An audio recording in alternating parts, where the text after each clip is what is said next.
Vierge, bonjour et bienvenue sur ma chaîne pour votre lecture sentimentale intuitive. J'espère que vous allez bien. Avant de démarrer, un petit point de précision. Cette lecture ne pourra pas correspondre à tous les vierges, donc n'hésitez pas, si c'est le cas, à aller consulter votre ascendant. Le point de départ de votre situation sentimentale, c'est-à-dire la manière dont vous entrez dans le mois, vous avez la carte de la tour. Alors il est vrai que la tour, ça symbolise l'effondrement, l'écroulement, la rupture. Mais je pense qu'ici, par rapport à l'ensemble des autres cartes, ça exprime vraiment le besoin de relever un défi.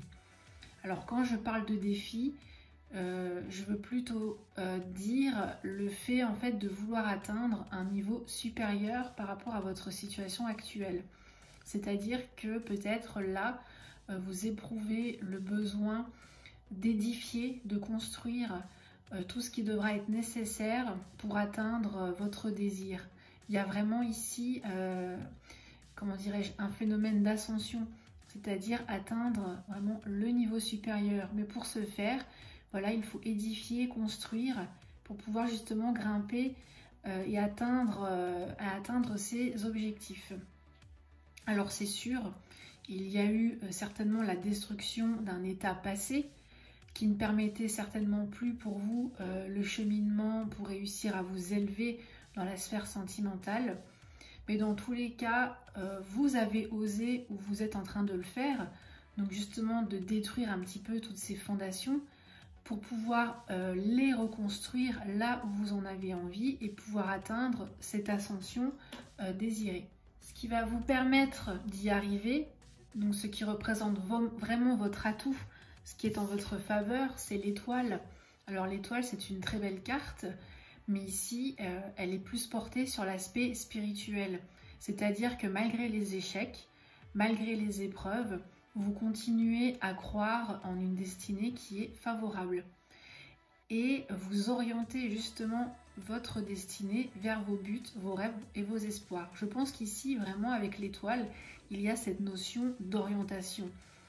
Cette notion de se diriger vers quelque chose. Et ça va justement vous permettre d'assurer une conception, un développement efficace de vos projets d'avenir. Parce que pour justement pouvoir construire l'avenir, il faut prendre une orientation, il faut prendre une direction sur le long terme et surtout poser les bons gestes, poser les bonnes actions pour pouvoir justement accomplir ce développement de vos rêves. Ce qui va représenter votre obstacle, on a la carte du battleur. Le battleur ici en opposition, c'est ne pas exploiter ses talents. On possède tous en nous un potentiel pour réaliser nos projets, nos envies, nos désirs. Et peut-être qu'ici, justement, cette carte vous indique de faire attention à ne pas gaspiller vos efforts en vous dispersant un petit peu dans toutes les directions.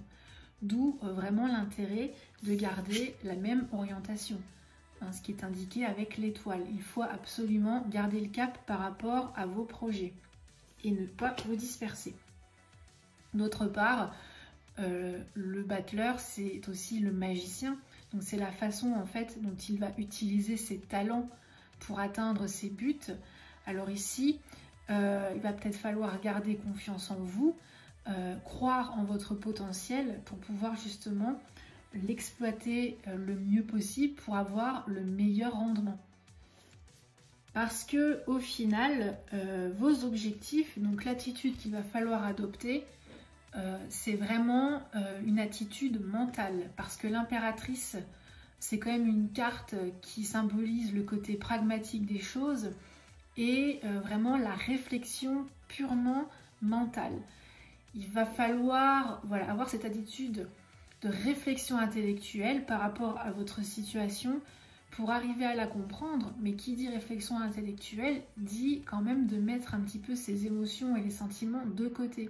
C'est vraiment un travail purement mental parce que au final, il va falloir planifier et schématiser sérieusement votre futur, faire le tri dans vos idées et vraiment faire en sorte de concentrer vos projets et surtout de vous concentrer sur vos priorités.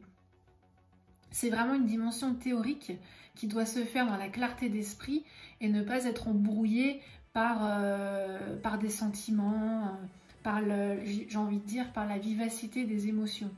Voilà, c'est vraiment un travail de précision mentale parce que là, il est temps pour vous de vous lancer dans vos projets, mais pour cela, il vous faut une stratégie efficace qui nécessite de raisonner avec la tête plutôt qu'avec le cœur. Et cet exercice mental va être nécessaire parce que la carte du monde, donc dans vos orientations, dans les événements à court terme, ça montre quand même le fait de se réaliser dans sa totalité. C'est aussi voilà, d'obtenir un petit peu cet accomplissement qu'on attend. Et je pense qu'ici, vraiment, c'est un besoin pour vous, voilà, de vous accomplir, de vous réaliser. Ça représente votre ambition. Et c'est un petit peu aussi notre point de départ. Relever ce défi, c'est un challenge quelque part.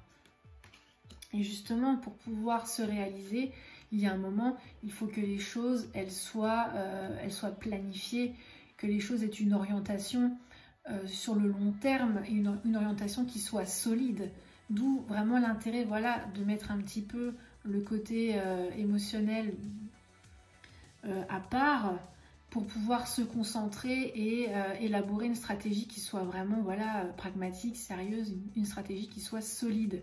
Parce que pour pouvoir se réaliser, il faut quand même réussir à trouver une unité cohérente, et notamment par rapport à votre vie sentimentale, et réussir à réunir tous les éléments nécessaires, trouver la solution pour atteindre votre victoire personnelle. Donc c'est pour ça, et j'insiste, que voilà, ce travail mental avec la carte de l'impératrice, c'est vraiment voilà, votre objectif, l'attitude à adopter pour pouvoir justement pour pouvoir vous concrétiser par la suite avec un projet qui soit solide. Et bien voilà, j'espère que cette lecture vous aura permis d'y voir un peu plus clair par rapport à votre situation sentimentale actuelle. N'hésitez pas à me laisser un commentaire, à liker ou à vous abonner à la chaîne si ce n'est pas encore fait. Pour ma part, je vous retrouve début avril pour de nouvelles lectures générales. Et en attendant, je vous souhaite le meilleur et je vous dis à très bientôt.